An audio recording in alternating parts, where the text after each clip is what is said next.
All right. Well, this is the session that really doesn't follow the type of trajectory that you saw overall, which is us acting out different roles. Really, in this situation, panel style, we have a discussion on some of the lessons learned, and we'll take about, I'd say, 30 minutes, maybe a little bit more, to get through everybody's top lessons that they've taken away from this. Now, the way I like to do this is I'll just ask someone for what was the top lesson that they took from this, and then I'll sort of just go around the table and see what else are people thinking of that. But in order to make this even more entertaining, if you in the audience, especially those online, but even here, if you have any top questions or some key takeaways, then feel free to just raise your hand, share it with us, and I'll take that and run with it. Three things that I want to start off with first. Firstly, all of you, in person and online. This was the first time the CyberX community came out to Calgary, and I really, really want to thank all of you for the love, the appreciation, and the engagement. These are not easy initiatives to put together, but you coming together, but more importantly, James at Bow Valley College and all of the advisors supporting this wouldn't have happened without all of you. So thank you. And I joke about it, vote James for mayor, etc. Those are our lighthearted moments. But in fact, somebody actually believed it. Is he really running for mayor? But I will say this, and I'll point it out. Look, I work in the college system. It is truly phenomenal. There are three things that I observed. Firstly, yesterday, I strolled in here at 2:00, like I'm the king of Alberta, and didn't do anything. Just sat, looked at my prompts. I saw James actually picking up tables and setting this room up. James, along with the lovely gentleman at the back there from AV and that entire crew, were moving chairs and tables and getting this set up. So thank you. Thank you so much for doing that. Secondly, all of the advisors, of course, your efforts are truly noted, and you've taken an entire day and you've engaged and shared so much with us. I can tell you that it is truly important for the community to hear this and engage further with you. And the LinkedIn connections that have been made, the friendships that have been made, I think will build the Alberta and the Calgary cyber community even further. I really also want to recognize the fact that we have industry practitioners here from multiple industries, we have sponsors, but we also see the collaboration.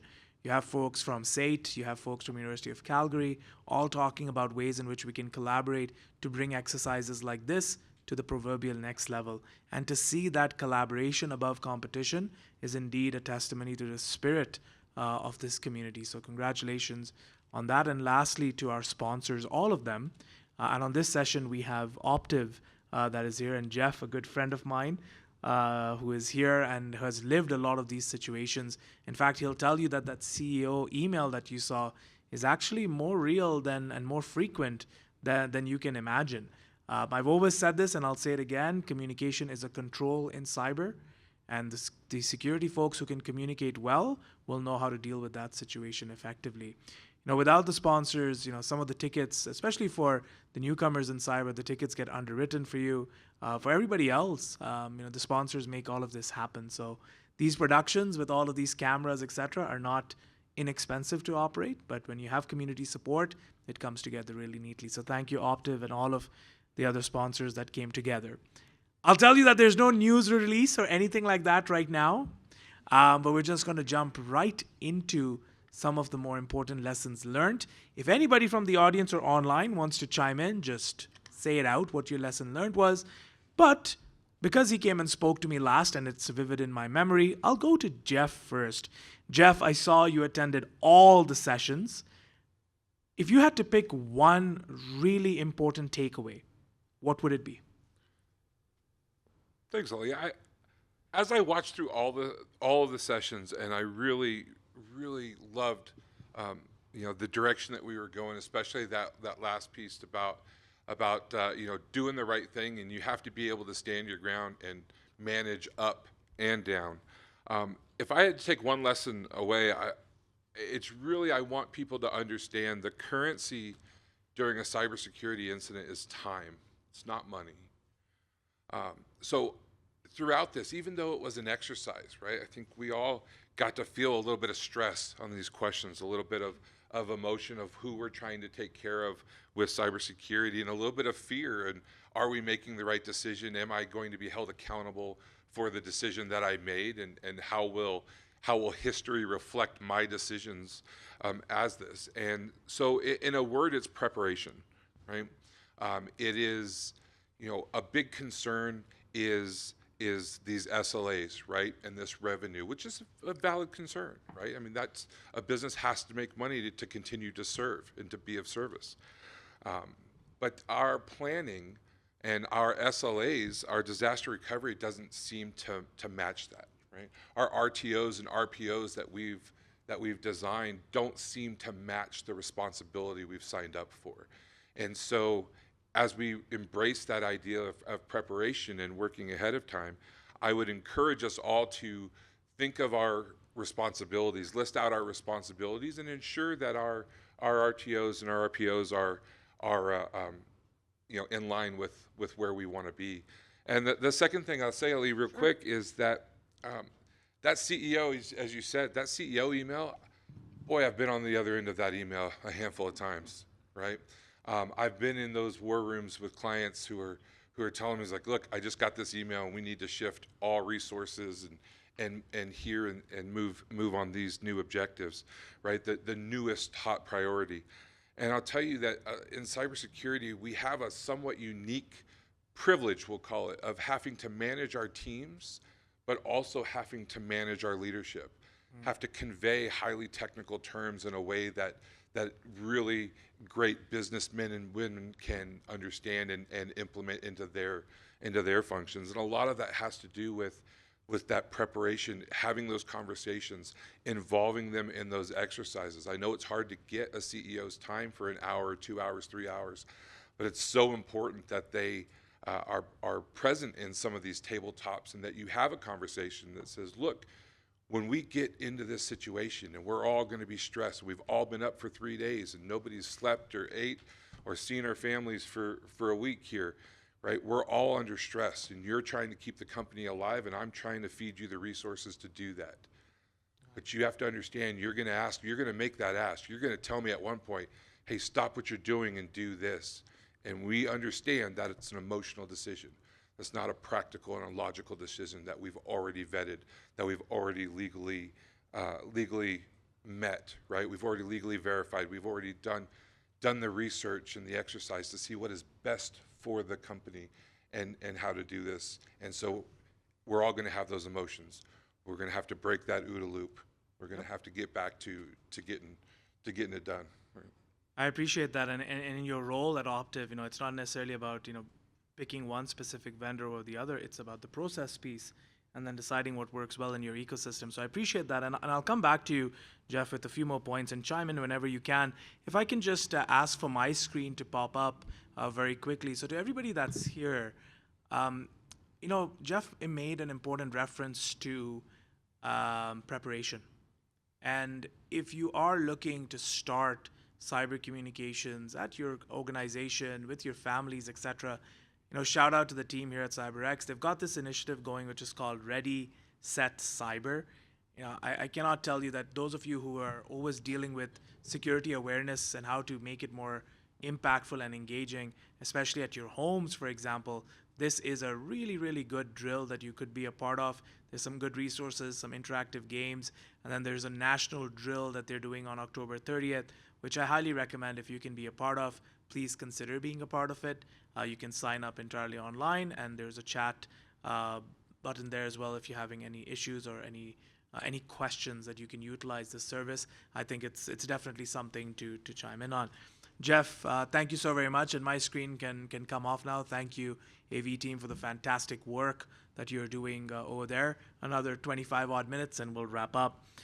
Vivek, if we can come to you at this point, and then we'll go into a little bit of technicals and then back to Arlene to also add to those technical elements from a DR perspective. Vivek, one of the questions that I saw come up quite a bit was when it comes to these energy grids and how different they are from other enterprise environments. Do you think we did enough to explain how complex energy grid environments are? I know Alex really tried to really break it down. There's a time constraint as well. But In terms of how well we understand our environments, what lessons do you take from that?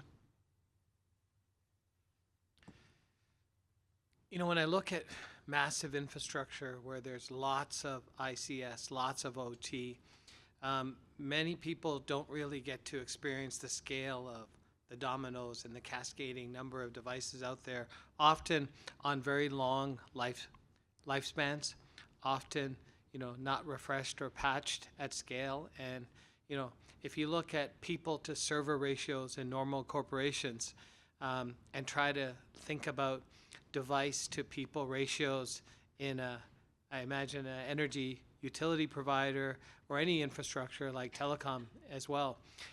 Very daunting, in terms of the scale. And only recently have we been able to get at some of the analysis and automation levels that really make it viable to protect, And so I think that, when you start to think about how do we have that sustained investment to be able to refresh and update that kind of technology on a timely basis, it's impossible. Yeah. It's really hard. And so I think, just reflecting on, just picturing the scene from the movie Matrix where you start to see cubes and cubes going off to infinity. I think that's how I picture, the challenge for a lot of, infrastructure intensive organizations like energy. The double whammy is, and I think Alex pointed this out earlier too, was unlike a lot of organizations where your failure impacts your ability to serve, in energy, failure in the grid can also impact your ability to even see or operate or even, be able to recover. And you're almost like, draining your own life, in those incidents, because it takes, yourself to be up to be able to do those things. And you can't point at, oh, I'm a corporation and I'm depending on these energy providers. You're the energy provider, and you really need that to get up. And you saw as the grid started to disconnect, what's the plan B and what's the plan C? And clearly diesel wasn't going to be enough for these situations. So I think it's a scale of problem that normal corporations don't get to experience. And the amount of legacy, the amount of vastness, and the ability to maintain its currency is a daunting task. Absolutely. And I think this point about the number of device to people raises a very interesting point about AI as well. I think we were both at, I'm not sure if you were there, but a couple of us may have been there at the Province of Ontario Security Conference. And one of the keynotes said, I think you were keynoting at Navigate at that time, but one of the speakers said, for every one user in your environment, you'd have at least 10 AI agents supporting them. So the radius of how many users you have in your environment is indeed a very interesting lesson to take forward with. Rob, if I can come to you, and then Jeff, I'll come back to you as well. Rob, from your perspective, there was, again, that struggle between IT and OT. There was that initial inertia where is everybody, so on and so forth. A lot of folks do mention this, that, hey, your playbooks would have been there, and your playbooks would have assisted you, and you wouldn't have had that kind of complexity and chaos at the beginning. But I often counter that that's not true. But even with the playbooks in place, the moment when the incident begins, panic really sets in. Any thoughts? What do they say? All plans are useless, but planning's essential. Yep. The odds of you being able to predict in a playbook exactly how a future incident's going to play out only works if you're the one planning to do the hacking. But the process of planning gets you to think through all the moving parts so that you can reassemble that Lego into a different scenario. Without the plan, the Lego's still at the store, and you've got to go figure that out first. At least you've got the bits, you've got the pieces you can assemble. One of the big lessons from this is, I think about cyber resilience as a three-legged stool. The technology, the cybersecurity bit, the operational resilience, and the communications. You have to be good at all three to get through an incident. Bad communications will get you in the legal, and they'll just lawsuit you into non-existence. Yep. Cybersecurity, of course, you've got to make the bad man stop. And then operational resilience, how can you plan to maintain critical services and or restore them quickly? And all three of these need a plan, need practice, need rehearsals. I mean, we do a fire drill in our office buildings every year by law. right? Your school does one every year, I'm sure. Think so. Yeah, you just skip it, I know.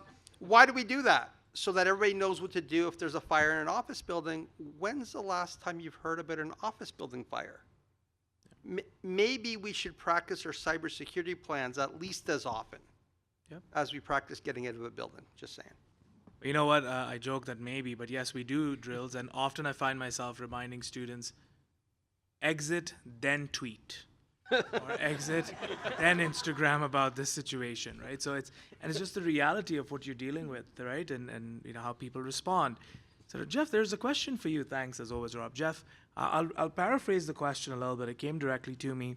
So Jeff, in a situation where let's say you would walk in as Optiv, you also have other vendors, other not necessarily partners, but folks who are in the business of cybersecurity.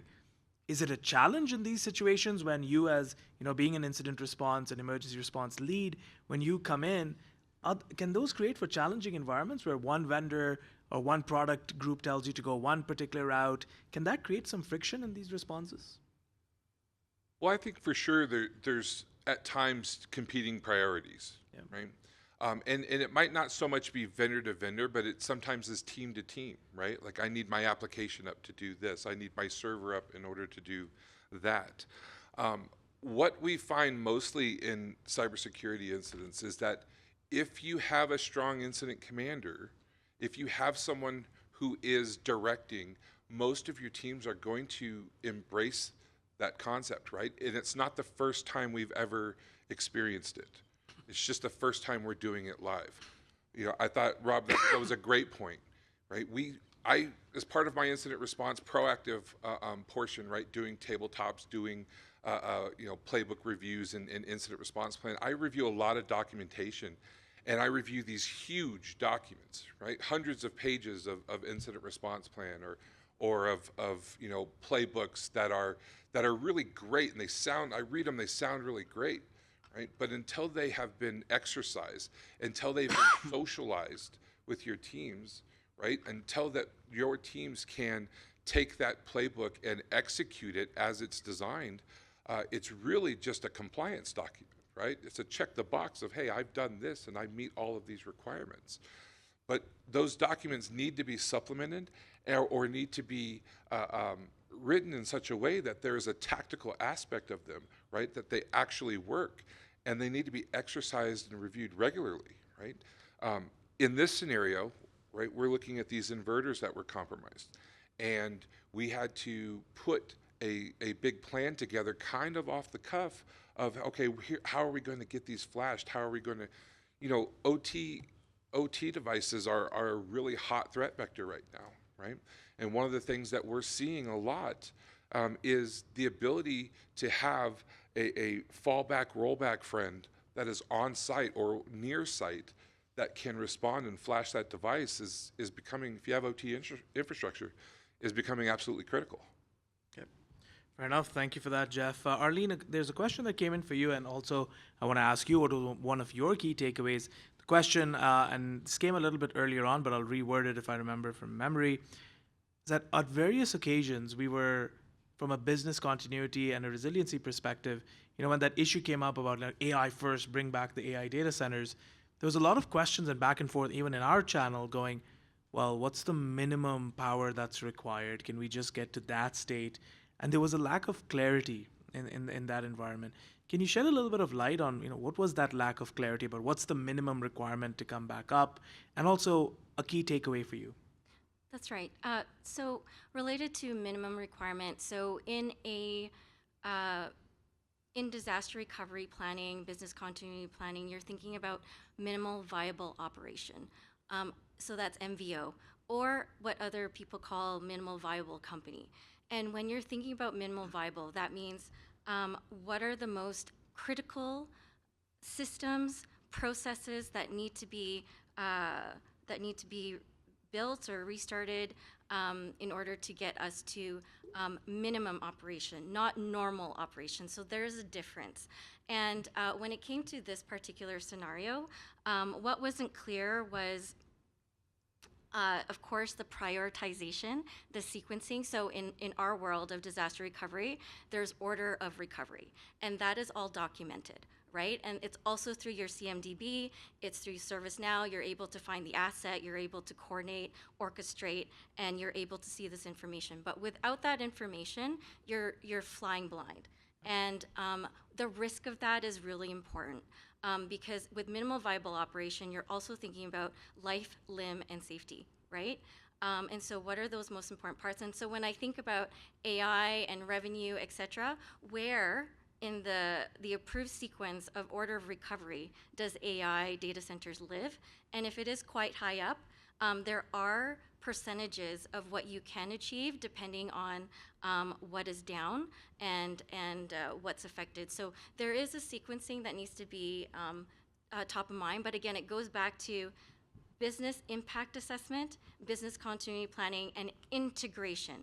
Coordinated integration with crisis communications, as crisis management, with emergency management, as well as incident response. So there is a very dedicated coordination there. And one of my key takeaways, which you brought up, is the importance of coordination. And I want to say, I want to bring a story of when I was in oil and gas. We, of course, practice this regularly, but to Rob's point, every playbook can't determine what's going to happen in the moment. And also, you can't determine how you're going to respond in the moment. But what you can lean on is, I practice this.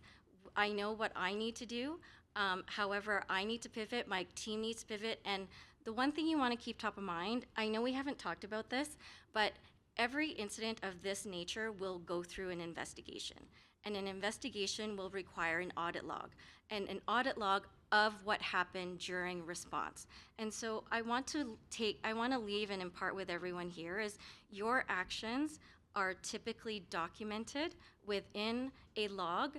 Decisions are also documented within a log, and that way, as part of an investigation and root cause analysis, when it goes in front of court, others, you have the backup to support your work, your accountability, and also going back to the CISO letter, or the CISO letter, sorry, Rob, the CEO letter, that would also be part of documentation. So keep in mind that thinking of the CYA, everyone is thinking about that, but at the same time, think about your priority of helping people, because that does, what you do today can impact people at site, can impact people at community. And I've had that happen with the 2016 Fort McMurray wildfire, where we were part of an evacuation, et cetera. And so it's really important to remember what you're doing is important, but at the same time, take that pause of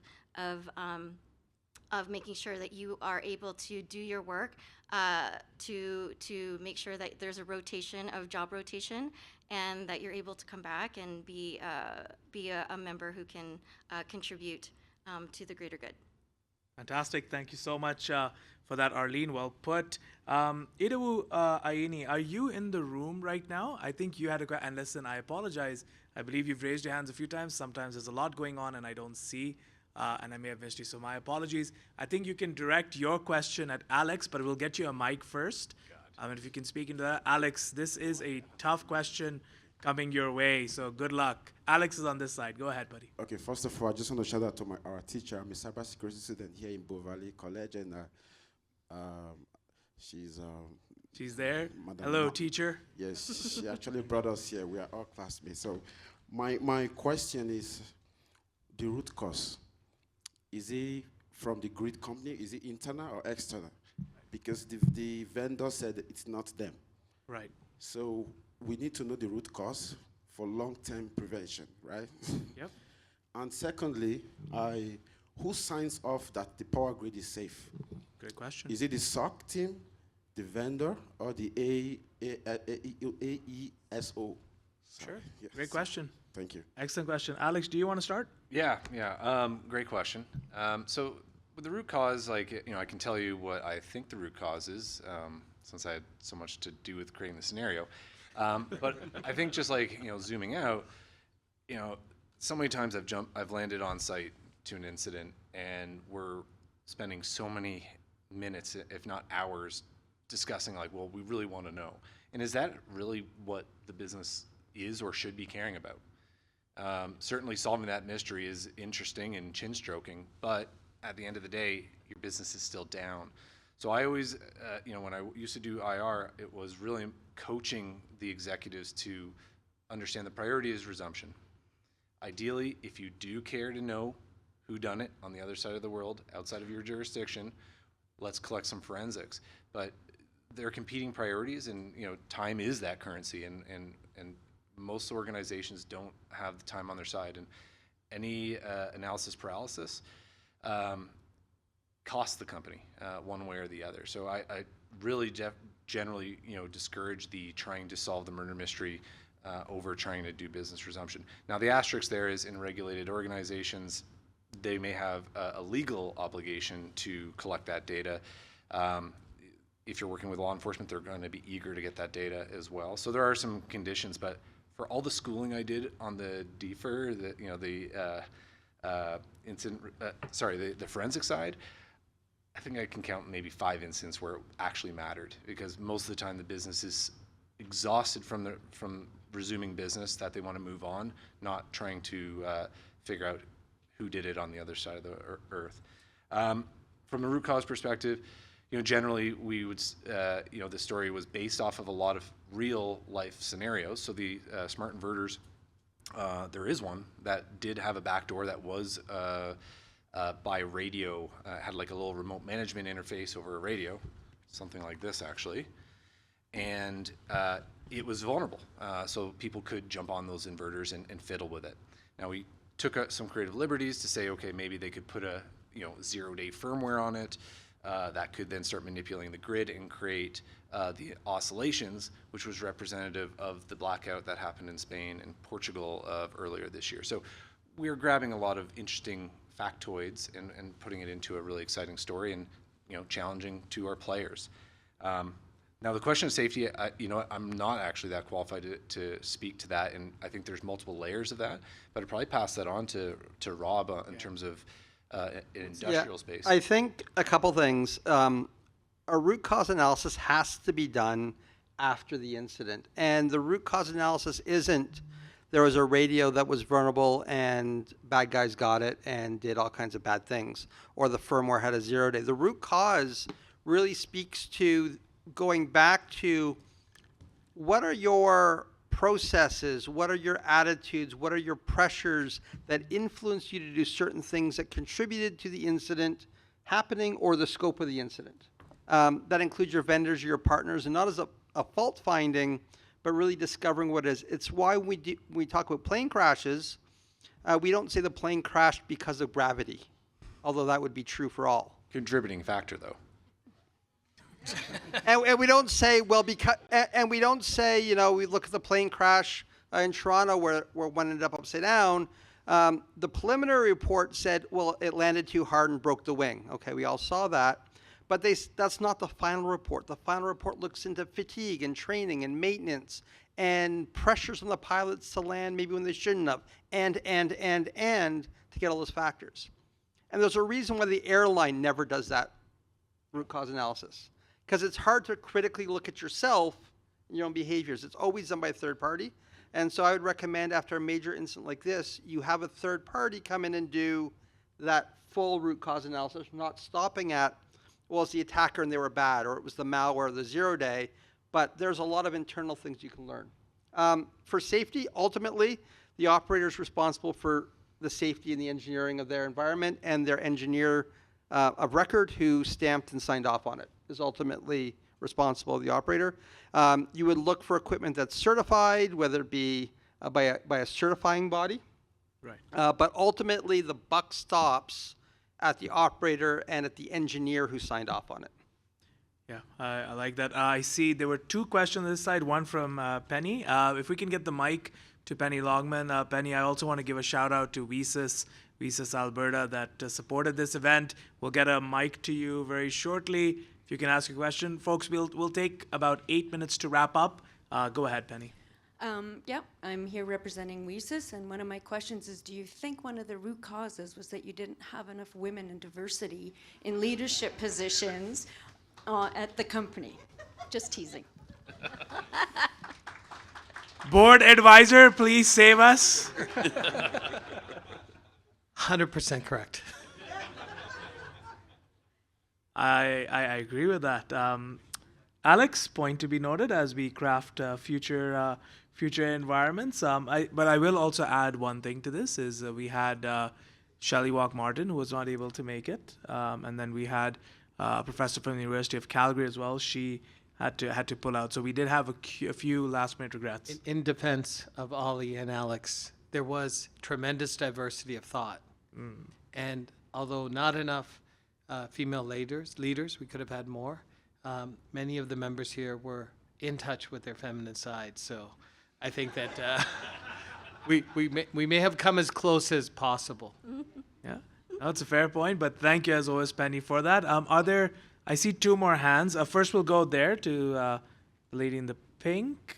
Give her, and then we'll go to our most prolific question asker, and that'll be the last question we'll take. So go ahead.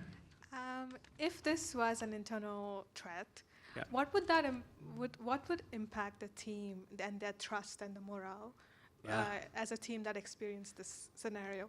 Yeah, and I'll add to that, and whoever wants to take this question, James, if you want to, I'll add to this also, James, as the internal morale of the team, but also that, that leak to the media at the end. I think that was very revealing. James? Yeah, there's a number of things going on there. I think if it is or was an internal threat, you're kind of turning your analysis on its head. A lot of playbooks don't actually consider what happens with an internal threat. You should have considerations that way. But really, when you're looking at it, probably one of the first things to do is actually bring in a third party to help you assist with that. That way it takes that ambiguity, it takes that trust, and just brings it up a level, and it actually, for the relationships there, so say, for example, there's 20 people on a team and one is bad. You don't want to throw out the 19 with the one, right? And so what it really does is it supports those 19 in being able to function, realize they're being treated as everyone else, and that's everyone from CISO on down or whoever it may be working that. So I would say that when you're looking at that, bringing in an external third party to deal with that, it is hard on the internal teams. There will be you have to realize that if there is something that's internal, there's also an opportunity for whistleblower action. And there is whistleblower acts in place, and that's something we didn't really talk about, that if it was something, and like talking about what happened with the CEO, there is acts that do protect people in specific jurisdictions for that. So there's a couple things going on there. I would say, like, people don't really realize, when they're in that situation, that there is these kind of levers and these kind of things to protect them. Yeah, I think that's it all. Fair enough. And look, I'll be very vulnerable when I say this. Is myself, yes, I teach, but I also hold a number of corporate advisory roles as well. When stress levels get to a certain point, even I myself as an exec, I end up saying things which you think back about, right? And really, it happens in those moments. So the humanness of it is very real, and everybody looking at each other or keeping a look at their backs all the time when an incident like this goes on is very, very, very real. And this is one of the reasons, and Jeff and I last time around in Vancouver, we spoke about this, is every time. So for example, I had a lot of friends at Toronto Public Library when they got hit, and the immediate impact, or even the city of Hamilton, the immediate thing that you hear is you'll see the vendor community, for example, calling and saying, how can we help? How can we help? How can we help? That's not the time to have that conversation, right? Realize this, right? So there's a lot of things in competing priorities which make it very challenging. So great question, and thank you for bringing that up. Very quickly, we had our prolific questioner. You take the award of all ODTNs. Last question to you, and then a few more closing statements. Yes, just a quick question for Arlene. So who would set the MVO? Would that be the grid operator? Who would set the minimum valuable operations? And I have another one for Alex, but I guess Arlene. That's a great question. Usually per organization has an MVO, but there is a standard across across other organizations. And so when you think of the EISAC, et cetera, there's that information sharing, but minimal viable operation is decided at the company level. Noted. Thank you very much. Keith, any important lessons learned that you want to share? I think the biggest one for me, as we went through it, it became really clear and reinforced the idea that it isn't as much of a technology problem as it is a people problem. And so I think a lot of albeit it presented as a security issue, a lot of the challenges, a lot of the dilemmas, a lot of the hard choices weren't around the technical path forward, but were around the interpersonal side of things, and were around how everyone actually interacted. And obviously there's a very kind of linear path forward on the remediation from the identification, everything like that. But the idea of, going to the CEO email, going to the conversation that we were just having around the whistleblower, the insider threats, as much as these are all really large technology problems, they're also really large people problems. And I think that everyone always focuses on the things that are solvable, which is the technology, where a lot of the opportunity to get better, to refine, and why I loved this exercise and what I think it brought to light was that it is very much about the people. Yeah, absolutely. I want to add to that Please. we're representing a war room of a fictional company, and we're quite cordial with each other. In a real war room, there is a lot of emotion, and that's because there's competing priorities. There's threats to your job. There's threats to your ego. So the worst comes out because of these stressors. So that's something that we do not want to introduce to our events, but something that when these things happen is trying to keep your cool under stress. It's a lot of it's effort. Well, and I think that just it brings into the importance of practice as well. And I was reading a book a while ago, and it talked about the idea that when there's the people that carry around the nuclear codes every day, that to hand them off to the president, and they practice multiple times a day delivering the message that they are at DEFCON X or whatever it is, and they practice delivering that message over and over again. And I think the higher the stakes of the delivery, the more you have to practice it. And so I think this is a phenomenal exercise. So thank you very much.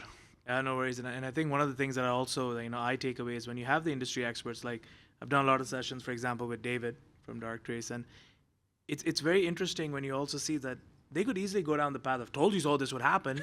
You didn't implement it, but they're finding a way in which you can help them, get them through what they're dealing with right now, and then show them what a future state can look like to prevent that, right? And I've seen a lot of feedback come to us about, hey, can we build sandboxes where you can try out different products, et cetera, to see how those products would prevent something like this from happening. And hopefully for 2026, we will get to that stage as well. Very quickly, Shrey, thank you for managing the log environment for us. Very quickly, 30 seconds. One key takeaway that you took from all of your engagements today. Well, I'll switch gears a little bit and move towards the technological aspects. Sure. Here, detection is not enough if you're blind to physics. For example, we noticed that, we had all the logs, we had all the data, every single thing. However, when it came to critical infrastructure, the anomalies don't live in logs. They manifest in voltage shifts, frequency drifts, real-world instabilities and sorts. The key lesson is that modern SOC must evolve from monitoring data, from understanding impact, towards integrating operational telemetry, inverter signals, and all of those things, all the technical aspects of it, but from physical and physics realm towards the SOC logs as well. Only then can a SOC or any technological areas move away from observing the attack towards intervening before it reaches a blackout stage. Very well said. And Shrey, I 100% agree with you. The role of a subject matter expert, I think, and Alex, kudos to you working with the rest of the advisors to really paint that picture of what is it like operating a grid, what is an inverter, and maybe for future sessions, one recommendation that came in and the lessons learned is maybe for about 5 minutes, if we can have a screen where you're actually drawing it out in real time, which helps visual learners as well with taking it all in. Well, I think I've got lessons learned and thoughts from everybody. You have one more thing? Go ahead, Vivek. If I may. Absolutely. Okay. Yeah, no, I'm going to repeat what we already covered in comms and playbooks and tabletops. Lots of good things were said there on the people side. I want to continue the thread with Shrey on the technical side. One of the things that makes the CISO role very tough is it is a technical role. Yep. Sorry to say that. And that doesn't mean you can't learn it. Everyone can learn it. You got to put in the time. You got to put in the practice. But one thing in this incident that kind of really stuck out to me was there just was not enough lifting of the rocks. There was a lot of reliance and trust. And really, the CISO has to lift the rocks, has to ensure the rocks are being lifted. So had someone been scanning the perimeter, they would have seen the inverters were internet accessible. Had someone been scanning change management, they would have seen there were flaws there. So there were compliance issues, et cetera. And I think to me, it came down to the CISO needed to challenge things more and not just accept them verbatim. And actually go in and, so you talk about groups that do threat hunting. That's not quite what I'm talking about. This might be more like service hunting, where you're challenging things and asking the right questions and asking to double check and trying to verify instrumentation that, are the two instruments saying the same thing? And I think, sometimes you can come off as, an irritating person when you do that. But if you do it with grace and with patience, it can be seen as a benefit. But it's definitely something that the CISOs have to step up and do and challenge what they're being given to make sure, is it true? Is it correct? You just cannot rely on everyone all the time.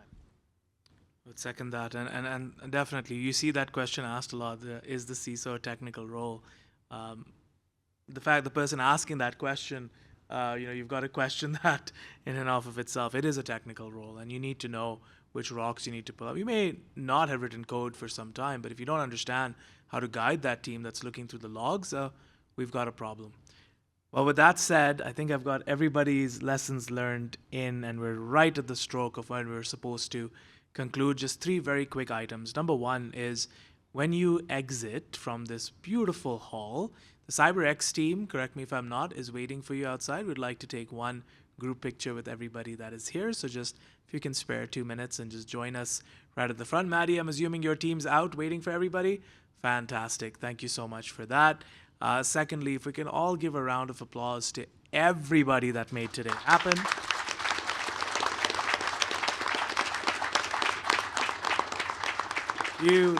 Thank you. And as you all know, on Thursday, the Operation Defend the North moves to Vancouver.